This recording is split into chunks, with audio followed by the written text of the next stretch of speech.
Mis amados hermanos, pues vamos a dar por concluida esta clase, pero falta lo más alguna parte importante, la tarea. Entonces, me alegra poder saludarlos y poder felicitarlos por haber llegado hasta el final de este curso y ahora tenemos la posibilidad de ponernos a trabajar para tener la tarea lista para el mes entrante.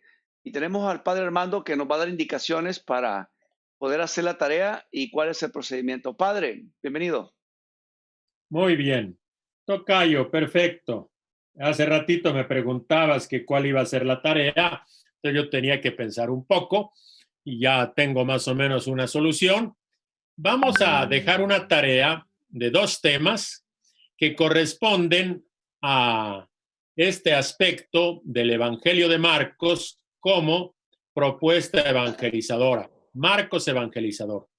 Marcos va a guiar a la comunidad cristiana con las buenas noticias de Jesús. Tocayo, ¿me puedes hacer favor de leer ese párrafo? Marcos era dirigente de una comunidad cristiana. Su responsabilidad consistía en capacitarla y orientarla para afrontar los desafíos socioreligiosos y comunitarios que le planteaba su situación. Marcos escribe su evangelio para cumplir con esta labor de política eclesial a través de su relato. Primero, construye un consenso unificando las tradiciones recibidas sobre Jesús. Segundo, construye orientaciones para vivir en el ambiente hostil del Imperio Romano. Y tercero, define la identidad propia, promoviendo la separación, la sinagoga judía. También da instrucciones. Y cuatro, para superar los conflictos de las relaciones internas y todos puedan ser seguidores de Jesús. Y cinco, para fundamentar una estructura de autoridad que sustituya a los, carismáticos itinerantes por dirigentes locales. Entonces, como vemos, el evangelista tenía unos desafíos grandes en su comunidad. La tiene que orientar, la tiene que guiar. Es un líder y le han pedido elaborar un texto que sirva de luz, de orientación, que señale un camino a la comunidad. Entonces, en la tarea vamos a ver las 2 primeras tareas de las 5, porque ya hemos visto una tarea que es precisamente las relaciones con las tradiciones de la sinagoga, de cómo el evangelista Marcos ayuda a su comunidad a tomar distancia, sobre todo distancia ritual de la sinagoga judía. Lo que vamos a dejar de tarea es lo que está puesto en color verde, que Marcos va a construir un consenso de su comunidad unificando pues las tradiciones que esa comunidad conoce. Un grupito conoce el relatos de la pasión, otro grupito ha escuchado que hay por allí una colección de milagros de Jesús, y entonces el evangelista, sabiendo que eso se conoce en su comunidad, los junta en su relato y así, reuniendo esas tradiciones, unificándolas, crea consenso comunitario. La comunidad está unida porque comparten las mismas tradiciones. La segunda tarea sería orientar a su comunidad para vivir con el ambiente exterior. La comunidad es una comunidad de pequeños grupitos domésticos, una red de comunidades que se reúnen en las casas y viven en un ambiente greco-romano, un ambiente en territorio del Imperio Romano.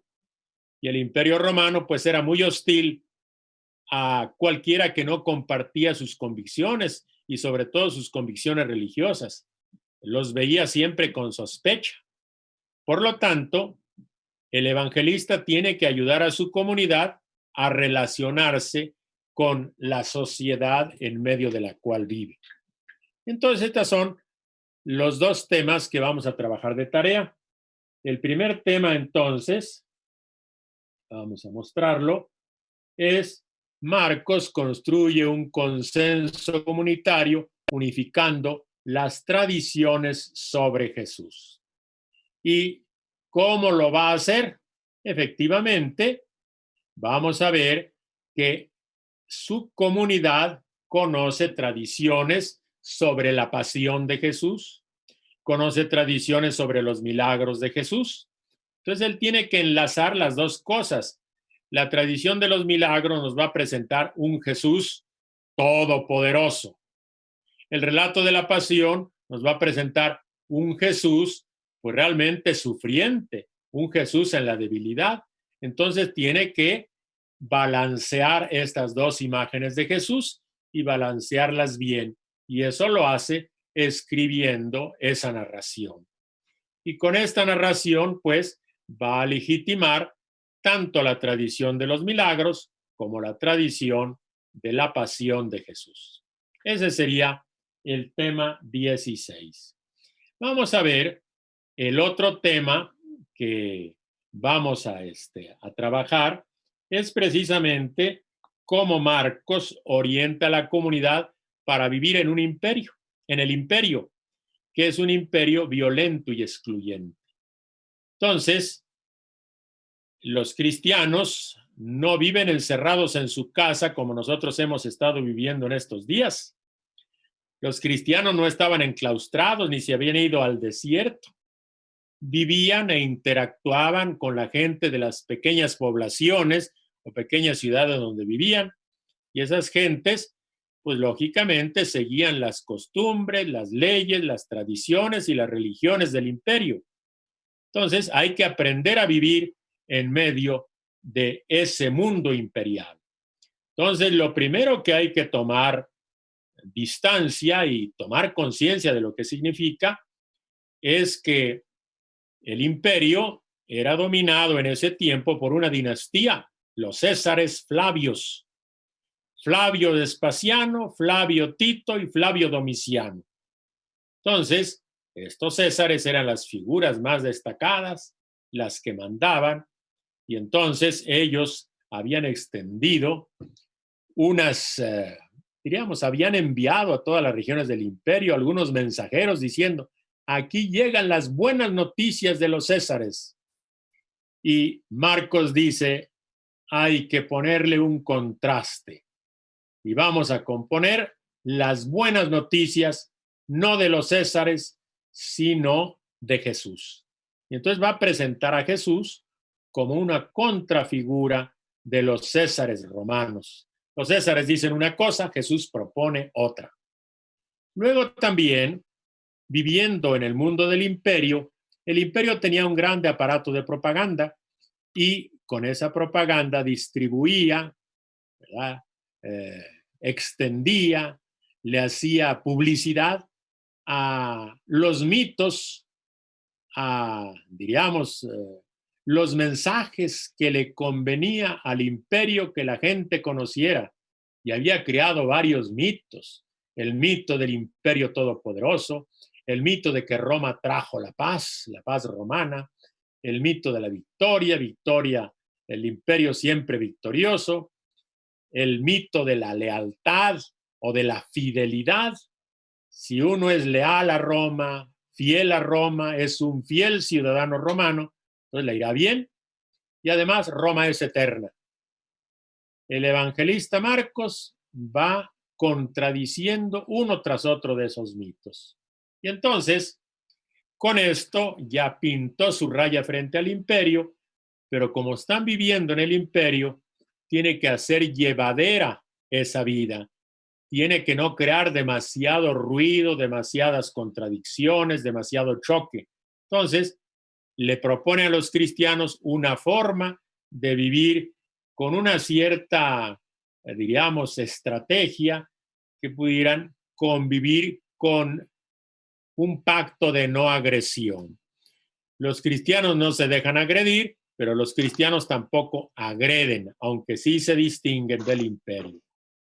Este es básicamente el siguiente tema de la tarea. Ahora, ¿en qué va a consistir la tarea? En lo mismo que hemos venido haciendo. Después de cada tema hay un ejercicio de repaso con unas preguntas, o más bien unas afirmaciones a las que hay que responder diciendo si son verdaderas o si son falsas. Ustedes leen el tema y después hacen su repaso diciendo si la afirmación que encuentran es verdadera o es falsa. Ahora, otro detalle sería que esa tarea se las voy a poner para que se les facilite en una hoja separada, para que ustedes puedan a lo mejor imprimir esa hoja o hacer un PDF, lo que ustedes quieran, y que manden la respuesta de su tarea solo en una hoja. Los materiales de la tarea los van a tener ustedes en su casa. Una vez que ustedes ya leyeron, agarran su hojita, la contestan y la envían. ¿Cómo va a ser esa hojita? Pues muy sencillo. Vean ustedes aquí que esa hoja dice arriba cuestionarios de tarea. Se los voy a poner al centro. Cuestionarios de tarea. Y luego viene allí, como ya le exhibí, repaso, las indicaciones de poner verdadero o falso y luego las 8 preguntas. Del otro tema lo mismo, repaso, indicaciones y las 8 preguntas.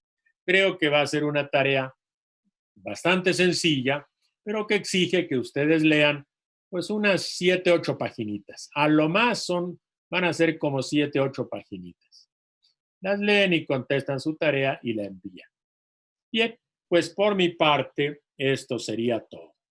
Esperando que su estudio del Evangelio según Marcos pues realmente nos ayude a todos a creer que Jesús, el de Nazaret, es nada menos que el Mesías de Dios, el Salvador que Dios nos mandó.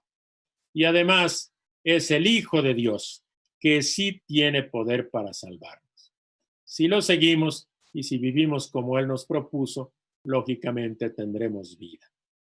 Esperamos que cuando tengan ya la oportunidad de trabajar estos temas, ya este virus traicionero ya se esté alejando, que poco a poco vayamos recuperando nuestras actividades y que nos sigamos cuidando. Cuidar la vida es importante. Es el don de Dios y tenemos que cuidar la vida, defender la vida y promover la vida.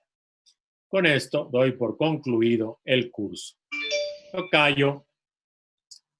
Bien, muchísimas gracias, Padre Armando, por el dedicarnos este tiempo y dedicarnos este momento de trabajo y de poder estar en contacto con nosotros y pues enseñarnos.